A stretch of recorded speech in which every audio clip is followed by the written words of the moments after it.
गेली 20 वर्ष चांदोली अभयारण्यग्रस्तांचं व्यवस्थित सुरू असलेलं पुनर्वसन तत्कालीन प्रशासनानं 11 ते 14 या कलमाप्रमाणे लागू न केल्यानं पुनर्वसन प्रक्रिया पूर्णपणे ठप्प झाली आहे। यामुळे शेकडो अभयारण्यग्रस्तांचे संसार उघड्यावर पडलेत। या प्रकल्पग्रस्तांना तातडीनं लाभक्षेत्रातील जमीन वाटपासाठी पात्र करा या मागणीसाठी श्रमिक मुक्ती दलाच्या वतीनं चांदोली अभयारण्यग्रस्त आणि वारणा प्रकल्पग्रस्तांनी रमणमळा इथल्या वनसंरक्षक कार्यालयासमोर बेमुदत धरणं आंदोलन सुरू केलंय। प्रकल्पग्रस्तांना कायद्याप्रमाणे देय असलेली देणी सरकारनं दिलेली नसल्यानं आंदोलन पुकारण्यात आलंय।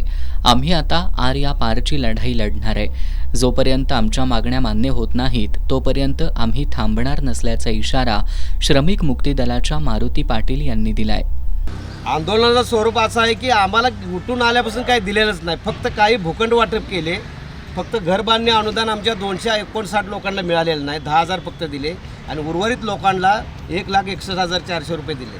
मग आम्हाला जर जमीन दिली असती तर आम्हाला रस्ते व्हायची गरज नव्हती आणि जमीन दिली नसल्यामुळे लोकांच्या रोजगारला जाऊन मुलांच्या शिक्षणाची सगळ्यांची आमची अडचण व्हायला लागली। आता मुलंसुद्धा आमची 9वी 10वीची मुलंसुद्धा रोजगाराला जायला लागलेत। म्हणजे आमची अडचण शासनाने केली आणि 11-13 जे कलम म्हटलं तर प्रकल्प ज्या वेळेला तयार होतो त्या अगोदर की तो प्रकल्प करायच्या अगोदर ती कलमं लावून त्या गावाची सगळी डिटेल माहिती घ्यायची आहे। घरं किती, जनावरं किती, जमीन किती, त्या गावात शाळा किती, सगळे जे काय आहे त्याचा आराखडा तयार करायचा असतो आणि तो शासनाला मांडायचा असतो की ह्या 11-13चं कलम असं म्हणते की हे एवढे त्यांना पैसे द्यावे लागतील, अमुक ठिकाणी त्यांना जमीन द्यावं लागेल, एवढा खर्च येणार, तेच कलम लावलं नाही आणि ती चूक आमची नाही, शासनाची चूक आहे।